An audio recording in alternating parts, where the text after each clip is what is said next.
ओम साई राम। मेरे अंदर साईं और आपके अंदर साईं को भी प्रणाम।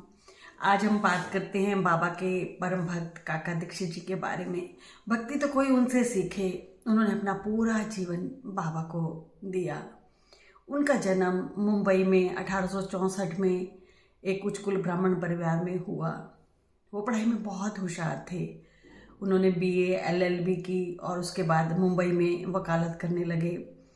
वकालत करते हुए वो कई सामाजिक संस्थाओं के सदस्य भी बने और प्रैक्टिस उनकी बहुत अच्छी चलने लगी। बड़े बड़े लोगों के केस उनके पास आते, बाल गंगाधर तिलक के भी केस उनके पास आया। एक बार 1906 में वो केस के सिलसिले में इंग्लैंड गए। वहाँ पर रेलगाड़ी से उतरते हुए उनके पैर पर चोट लग गई। चोट का उन्होंने बहुत इलाज किया, बहुत सर्जरी करवाई, पर चोट ठीक नहीं हो पाई। पैर में जो लंगड़ापन था वो रह गया। तो इस लंगड़ेपन की वजह से वो उनके मन में कई बार हीन भावना भी आती और कई कामों में रुकावट भी आती। तो वो इस चीज़ से परेशान थे। तो एक बार वो अपने दोस्त नाना चंद्रलोकर जी से मिले, जो साईं भक्त थे। दोस्त आपस में बात करते हैं तो उन्होंने अपने पैर के लंगड़ेपन के बारे में बात की। तो नाना ने कहा कि अगर तुम अपने पैर का लंगड़ापन दूर करना चाहते हो तो मेरे गुरु साईं के पास जाओ, वो तुम्हारे पैर का लंगड़ापन अवश्य दूर कर देंगे। तो काका दीक्षित जी ने मन बनाया कि मैं साईं बाबा के पास जाऊंगा। और कुछ ही दिनों के बाद उन्हें एक केस के सिलसिले में अहमदनगर जाना पड़ा और वो सरदार अम्बेडकर जी के घर ठहरे। इत्तेफाक से जो सरदार अम्बेडकर जी थे वो भी बाबा के भक्त थे। उनके घर में बाबा की एक बहुत विशाल तस्वीर लगी हुई थी।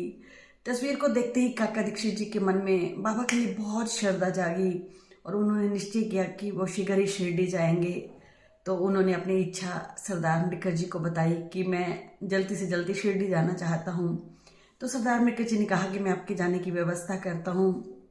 सरदार अम्बेडकर जी को पता चला कि जो बाबा के भक्त श्यामा हैं वो किसी काम से अहमदनगर आए हुए हैं। तो उन्होंने श्यामा से संपर्क किया और फिर काका दीक्षित जी को श्यामा के साथ बाबा के पास भेजा। जब काका दीक्षित बाबा के पास गए तो बाबा को देखते ही उनके मन में बाबा के लिए बहुत श्रद्धा जागी, बहुत प्यार आया। और वो बाबा के जब चरण छूने लगे तो कहने लगे कि बाबा, मैं आया तो अपने पैर का लंगड़ापन दूर करने के लिए था, पर आप कृपा करके मेरे मन का लंगड़ापन दूर कर दो। काका दीक्षित आध्यात्मिक प्रवृत्ति के थे, उनका धार्मिक कार्यों में रुझान था, वो समाज सेवा भी करते रहते। और वो बाबा के पास कुछ दिन शिरडी ठहरे और फिर वापस मुंबई चले गए। मुंबई जाने के बाद उनका दिल नहीं लगा और फिर वो वापस शिरडी आए और बाबा के पास रहने लगे। ऐसे उनका आना जाना बाबा के पास लगा रहा। फिर उन्होंने एक वाड़ा बनाने के बारे में सोचा कि शिरडी में एक वाड़ा बनाया जाए। तो इस वाड़े की नींव बाबा की अनुमति से 10 दिसंबर को रखी गई और ये अप्रैल में बनकर 5 महीने में तैयार हो गया। तो जो इस वाड़े की ऊपरी मंजिल में उन्होंने अपने लिए एक कमरा बनाया है जिसमें वो ध्यान पूजा पाठ कर सके, और जो नीचे का मंजिल था वो लोगों के ठहरने के लिए, उनकी व्यवस्था, खाने पीने की व्यवस्था करने के लिए वो मंजिल रखी गई। और अब काका दीक्षित जी का जो पूरा यादगार टाइम था वो शिरडी में ही बीतने लगा। 1912 में तो स्थायी रूप से शिरडी रहने लगे, जबकि बाबा ने उन्हें कहा कि तुम क्यों अपनी वकालत छोड़ते हो। पर जो काका दीक्षित थे उनका तो रुझान आध्यात्मिक प्रवृत्ति की ओर था, वो इस मार्ग पर बढ़ चुके थे। अब उन्हें पैसे से कोई मोह नहीं रह गया था। अब वो बाबा के पास ही ज़्यादातर समय रहने लग गए।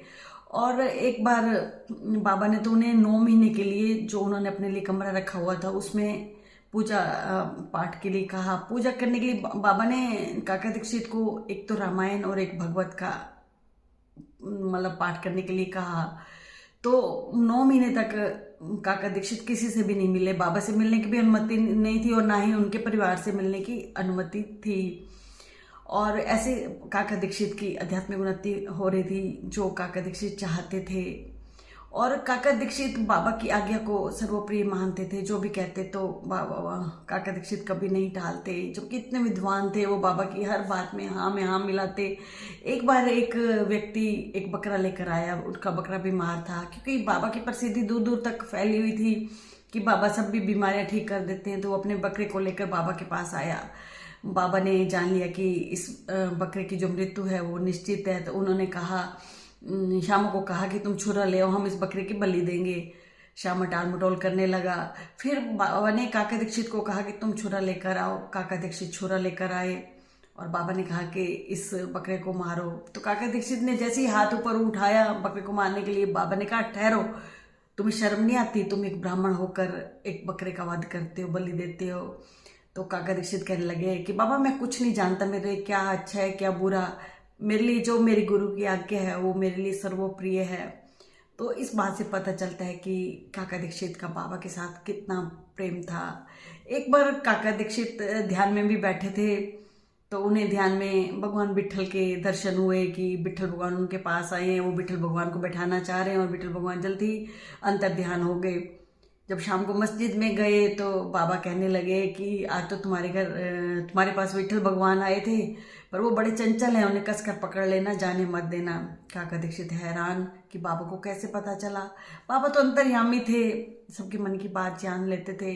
और उस शाम को एक तस्वीर बेचने वाला आया, उसके पास विट्ठल भगवान की तस्वीर थी और वैसी तस्वीर थी जैसे काका दीक्षित जी ने ध्यान में देखी थी। तो काका दीक्षित ने उस तस्वीर को ले लिया। एक बार काका दीक्षित का मुकदमे में बहुत सारा मतलब जीत की रकम मिली, तो वो एक ट्रंक में भरकर बाबा के पास लेकर आए और बाबा को कहा कि बाबा ये सब आपकी है। बाबा ने कहा कि ऐसा क्या? फिर बाबा ने उस ट्रंक को खोला और उसमें जितने पैसे थे अपने पास आसपास बैठे लोगों को बांटने लगे। और बार बार वो काका दीक्षित जी के चेहरे की तरफ भी देख रहे थे कि उनका भाव कैसा है, पर काका दीक्षित के चेहरे पर कोई भी प्रतिक्रिया नहीं थी। बाबा ने सारा पैसा बांट दिया। फिर काका दीक्षित से पूछा, क्या तुम्हें बुरा नहीं लगा मैंने तुम्हारा सारा पैसा बांट दिया? तो काका दीक्षित ने कहा कि जब मैंने आपको सारा दे दिया तो आपका है, आप चाहे जो मर्जी करें। और इस बात से पता चलता है कि काका दीक्षित जी मोह माया सब त्याग चुके थे। अब काका दीक्षित लोगों में समाज सेवा, लोगों को भोजन करवाना, उसी काम में ही लगे रहते थे। वकालत की तरफ बिल्कुल भी ध्यान नहीं देते थे, अपने आध्यात्मिक उन्नति की ओर अग्रसर थे। एक बार काका दीक्षित एक चित्रकार को लेकर आए जो मुंबई का माना हुआ चित्रकार था, जयकर जी। तो कहा कि बाबा की आप 3 पेंटिंग्स बनाओ। तो उसने कहा कि बाबा को देखा कि ये तो एक फकीर है, ये मुझे क्या पेंटिंग के बदले में पैसे देगा, मैं तो बड़े बड़े लोगों के बनाता हूँ। बाबा ने उसके मन के भाव को जान लिया और गुस्से होने लगे, जाओ तुमसे नहीं बनवानी मुझे पेंटिंग। वो हैरान कि बाबा मेरे मन की बात जान गए। वो बाबा के पैरों पे गिरा और बाबा से माफ़ी मांगने लगा। तब बाबा ने उसे पेंटिंग बनाने की अनुमति दी। उसने 3 पेंटिंग बनाई और जो 3 पेंटिंग बनी आज एक द्वारका माई में हम देखते हैं वो पेंटिंग। और एक बाबा ने काका दीक्षित जी को दे दी और एक पेंटिंग बाबा के एक भक्त राव साहब थे, उन्होंने खरीद ली। तो ये पेंटिंग जब राव साहब खरीद के गए तो बाबा की पूजा करते रहे तस्वीर की। पर उनकी मृत्यु के बाद जो है उनके बच्चे इतना पूजा पाठ नहीं करते, उन्होंने उस पेंटिंग को एक ट्रंक में रख दिया। इधर काका दीक्षित जो पेंटिंग ले गए थे बाबा की, उसकी बहुत अच्छी ढंग से पूजा हो रही थी। काका दीक्षित को बाबा ने एक छोटी सी चांदी की खड़ाऊ भी दी थी और कहा था कि ये खड़ाऊ तुम अपनी जेब में रखना, क्योंकि तुम केस के सिलसिले में आते जाते रहते हो। और एक बार काका दीक्षित चंदन की खड़ाऊ भी बनवा कर आए, क्योंकि दूसरी खड़ाऊ सिंपल खड़ाऊ मंदिर में, चमड़े की खड़ाऊ ब्राह्मण लोग मंदिर में नहीं डालते। तो वो चंदन की खड़ाऊ ले आया और बाबा को कहा कि आप इस खड़ाऊ को डालकर पवित्र करो और फिर मैं तभी डालूंगा। वो आज खड़ाऊ भी काका दीक्षित जी के घर में है। बाबा ने काका दीक्षित जी को ये कहा था कि तुम्हें मैं विमान में लेकर जाऊंगा।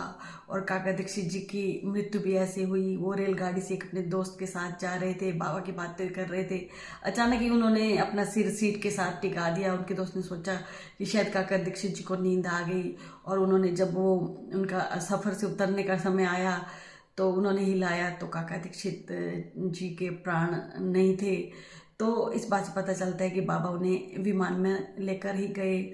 और काका दीक्षित की मृत्यु के बाद उनके परिवार ने भी बाबा की बहुत पूजा की। जो बाबा ने पेंटिंग दी थी उसको अपने घर में रखा।